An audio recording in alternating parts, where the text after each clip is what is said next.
Catherine, 65 ans, Sylvie, 66 ans et Gérard, 68 ans, ont 4 heures pour réaliser un buffet pour 80 personnes.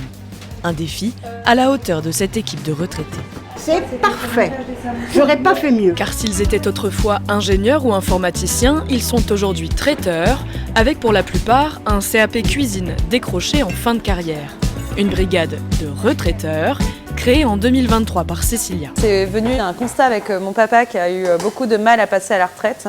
J'avais aussi envie de valoriser le savoir-faire des jeunes retraités à travers la cuisine. Ils ont un don, un talent culinaire aujourd'hui qu'on perd un peu. Des talents culinaires mis à profit dans des recettes de saison, imaginées par les cuistots seniors et souvent réalisées par leurs équipiers. C'est une tarte tatin, comment ça s'appelle? Une tarte tatin aux oignons rouges. J'apprends, hein, c'est la première fois que je la fais aussi, cette recette. Mais la porteuse de la recette est juste derrière moi, donc je ne suis pas inquiet. Ça va être encore, ouais. Tu te débrouilles bien? Ah bah oui, c'est un chef. Hein. En travaillant 16 à 20 heures par mois, les retraiteurs gagnent entre 350 et 400 euros bruts. Mais ce complément de retraite n'est pas leur première motivation. J'ai cette aventure humaine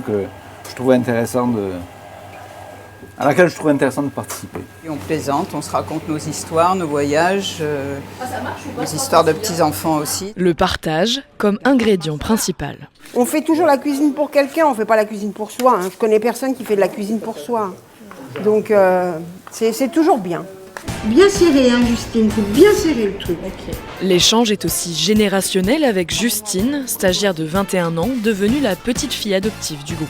On me maltraite un peu des fois, surtout Catherine. Non, oui, tout se passe très bien. Moment de vérité, la dégustation du buffet préparé le matin même.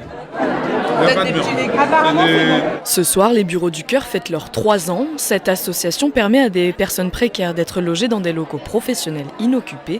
Et quand il a fallu choisir les cuisiniers, les retraiteurs sont apparus comme une évidence. On a aussi beaucoup de bénévoles, et notamment des bénévoles retraités, qui viennent mettre à disposition de l'association leurs compétences et qui viennent chercher à créer des liens avec des jeunes, des moins jeunes. La brigade des retraiteurs se renforce. Une antenne lyonnaise devrait voir le jour en septembre 2026.